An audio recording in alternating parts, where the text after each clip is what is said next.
probably maybe. So I was like in it, and I was there getting locked in, and I don't know what happened. My darts went there. Okay. Yeah.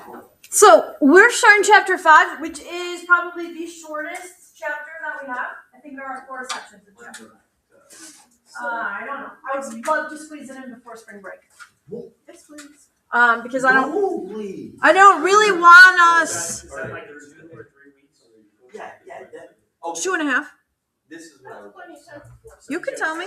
The last few tests we've had, we have been given incorrect dates on both of them. This is the last test, right? No, I think we'll have enough time. To the manager. I would like for a set date. I can't give you one. Okay, no, that's okay now. I can't give you one. I will do my best. I thought you said one I more was test. expecting next Friday I come to school on Monday and test is on Thursday, just so you guys know. Yeah, it's because we had a half day. Okay, so we're talking about differential equations. So we're starting to, so calculus AB covers all of calculus 1 in college and half of calculus 2. Okay, so we have covered all the material that would be in a calculus 1 class. Okay, we're done with that. In fact, what are we doing? We are doing half of calculus 2. We were done with that when we got done with derivatives. So all the integral stuff, like generally speaking, derivatives is calculus 1, integrals is calculus 2. So we're talking about something called differential equations, which we're gonna we're just kind of dabbling in this, but you can, like, if you were to have to take calculus 3 or calculus 4, one of them is called differential equations. The other one is called a multiple variable calculus, which we've also dabbled in because we've done some implicit differentiation. So you go take all of those classes and be like, I at least know what's going on day 1. Beyond that, I don't know. It's been a long time since I took those and I don't remember. Garrett's going to be in Calc 4 by the time he gets out of high school. We're already.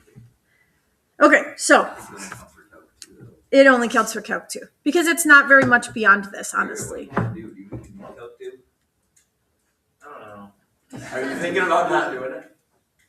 I'm still thinking. I gotta think of what I want to do. Are you going to teach a class just for Garrett? He's going to do independent study. Oh. If he's gonna. Unless you do stats. Yeah, you could. I regret not taking that. Me and Mr. Brown were talking today. I really like that dude. I like you too a lot, Miss Douglas. I think he could have maybe buffed my grade a little bit. Yeah, AP stats is a lot easier. It's a lot of reading and writing. Yeah, I don't like writing. Algebra 2, and he just gave me Yeah, my sophomore year when we had soccer, in soccer season, I did none of the homework assignments. He came up to me when we were at I think it was like the regional, right before the regional semifinals. He goes, once you lose, dude, I'm going to start marking your stuff. And I was like, okay. I did nothing. So a differential equation is an equation that's defined in terms of its derivative. And we've done some of those already, right? When I say to you, hey, here's f prime, you can figure out what f of x is, that's an equation defined in terms of its derivative. So the difference with these guys is that they are going to be written, I have to find my notes, can't find them. They are going to be written more like dy dx. So instead of seeing f prime of x equals, we're going to see dy dx. Some of these are going to be, let's write that down. When you go to college, do they use the dy dx interchangeably, or do they kind of? Yep, and I prefer f primes, but for differential equations, in a differential equations class, it's dy dx. And the other things, they're pretty much interchangeable. Dy dx gets really messy when you start doing implicit stuff, so I don't like it. So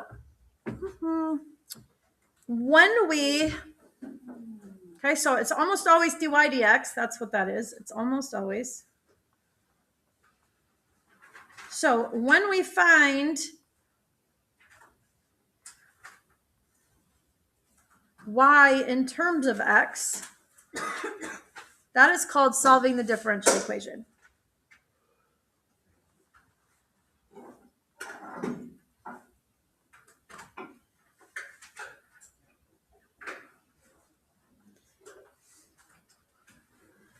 Okay, there is some, I really like this section. I would like most of the sections, but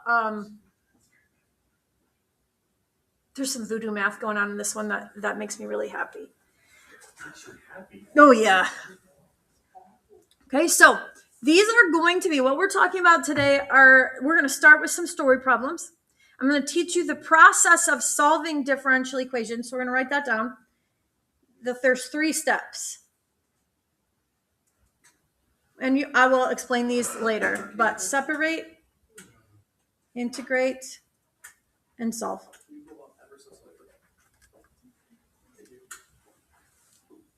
Okay, separate, integrate, solve are the 3 steps. So I have these short problems written out for you because we don't want to take the time to write them down.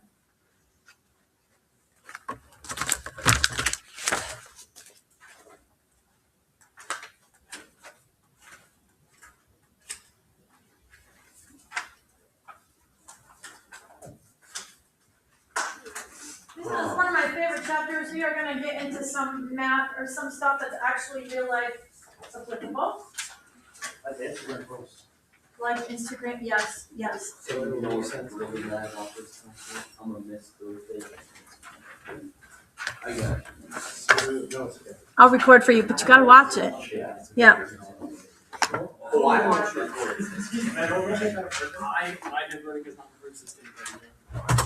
Huh? Is that also supposed to be good? I think the reason why my handwriting got better was because That's your I would hope so.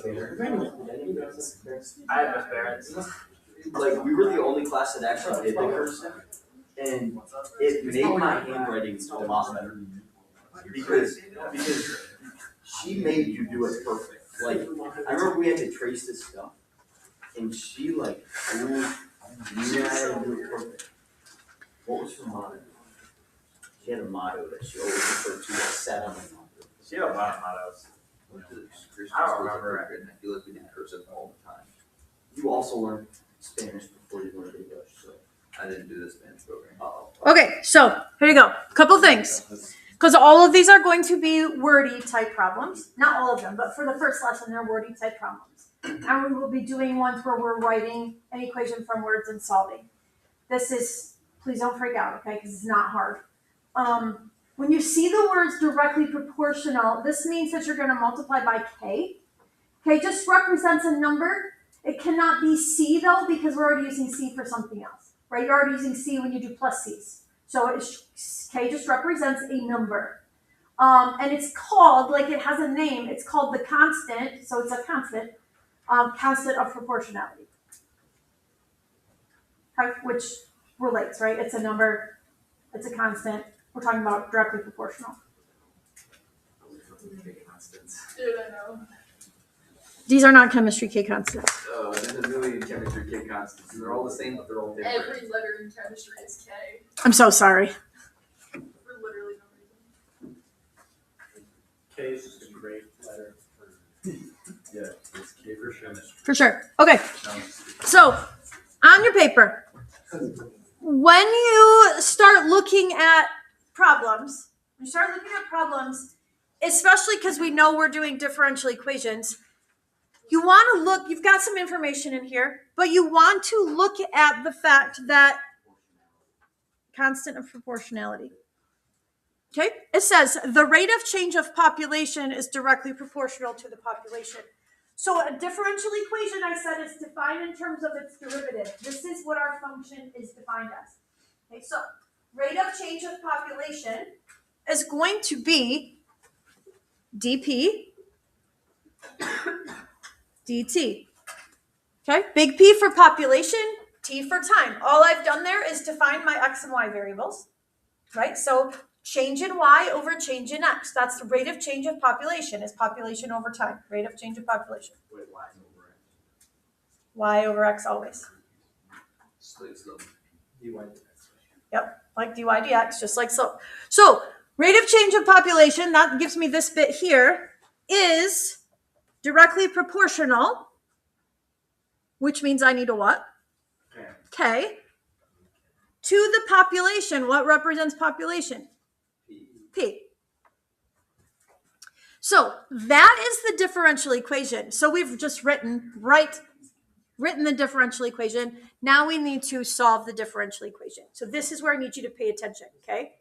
Much voodoo here. So we already know, okay, let me pause a second and tell you, these are called separable differential equations. So we can separate and solve. There are a whole class, multiple classes. Most equations are not separable. Okay, there are whole other categories of things that we can't even touch because you can't separate them. But when we talk about separating, you know, maybe put this on your other notes. Let's put on our other notes. So when you separate, you want to get all the y things to the left and everything else to the right. Okay, now the important thing to know is that you can only do this by multiplication or division.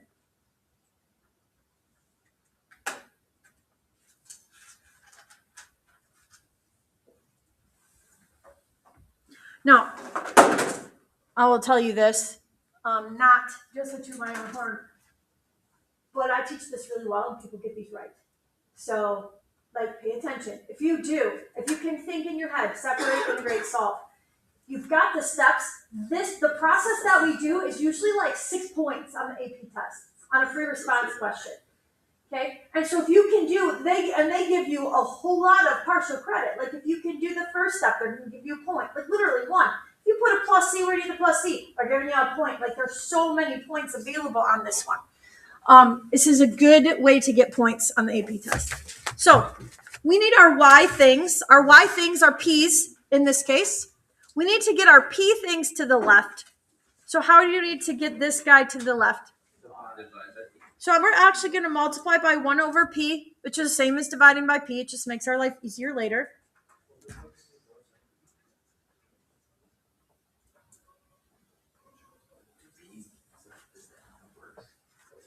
Okay, so 1 over P dP. Okay, now I have something other than P things on the left. I have a dt over there. So dt needs to go to the right. So we talked about this. We have separated these things when we did u substitution, right? We took our dy dx and we separated it up, or du dx, so we moved those pieces around. We can do the same here. So we're going to multiply by dt. So when I get done with the mess, we have 1 over p dp equals k times dt. We can't do dp over p. Go ahead. Why would you do that? I don't know, because it looks nicer. Well, I'm not gonna because I know it's coming. Okay, you do it if you want to. I don't know, I think it worked for us. Okay, now, do you have any questions about why I did any of the separating things that I did? Yes, Alex. 1 over P, where does that come from? It's just it's divided by P. Same as dividing by P, right? Okay, other questions? No, just trust me. Trust me, please. Okay, so first step, separate. Second step is integrate. We're going to integrate both sides because when you integrate, doesn't the D stuff go away? Sure. The D stuff goes away. So the reason I left him as 1 over P is because I know the integral of 1 over P. What's the integral of 1 over P? Natural log. No, natural log. Natural log absolute value of P. Now, plus C, yes? Now, you have to remember that K represents a number. This is where you got to be like, it's a number, it's a number, it's a number. What's the antiderivative of K? It's not KX, though. It's KT, right? KT plus C. Do we do the C or not? Well, hold on to that thought. Oh, no, it's Right? K is a number. Like, what's the antiderivative of 4? Why is it T? 4x. Why is it T? Because T is X. Because T is dt, right? It's dt and T is the X value.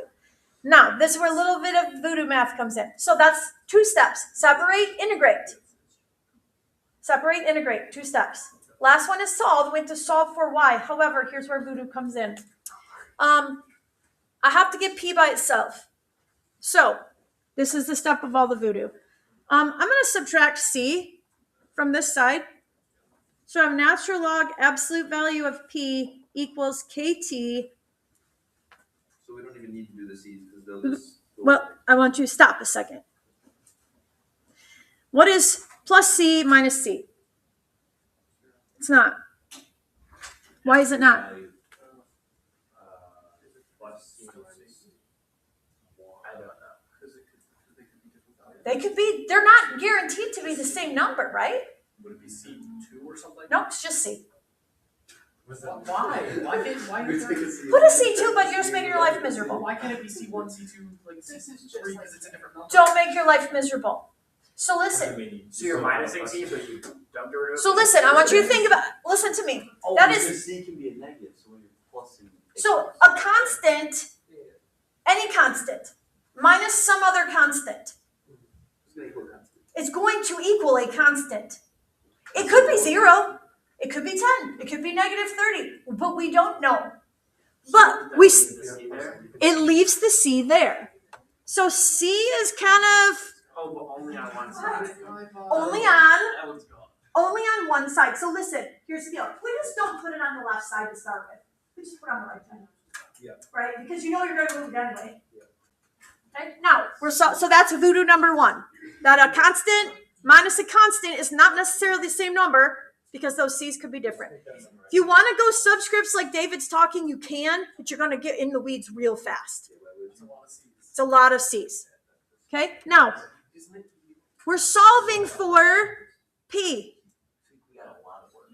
E to the power of KT. Yes. Okay, I'm not. So what gets rid of E is natural log. Okay, so I got absolute value of P equals E to the KT plus C. No, we don't like that. It can be neater, so we're gonna make it neater. So I want you to pause. You do not need to write this down, but I want you to think with me. If I have x squared times x to the 4th, what is that? Because what do we do? Okay, so what if we have x to the n times x to the m? It's x to the n plus m. This is actually a two-way street. So if you have x to the n plus m, you can actually go, it's like regressing. It's not really regressing for our purposes. It's e to the kt times e to the c. Now, the question is, why would we do that? Because it's going to make life neater. Okay? Because of natural log it again. No. What's e? What do you think is e to the c? So e, Positive. positive what? C. It's a positive number, so it's going to turn into a big C, and we're going to put it in the front. Sure, why not? I guess. Whatever you say. Okay, I want you to think about it. So e, we know it's going to be positive, right? E to a number, And it makes it CET. C e to the kt. Now, my question is, do you remember that from last year? Isn't CET like the Remember what? brain differential? Remember what? C E to the KT. Why is it a big C? I feel like I'm okay. Remember that from last year? It's the same equation. It's the same equation. R is just K, and P is C. I don't remember that. That's okay. I forgot how to do that. Just a second. One more. Isn't CET like the brain disease that I don't know. the football players get? Couldn't tell you. So Last thing. Skip to skip CTE the middle is- step and just go to the C. Can you just I wait? think I might get There's a lot of things you can skip. Okay. There are many things you can skip. I want you to listen to me. Okay. So to get rid of absolute value, generally speaking, it just needs a plus or minus out front. As soon as now we're going to use some logic here, but as soon as we figure out what the C is, we'll figure out if it's plus or minus. Okay, so it's not going to stay plus or minus. But listen to me.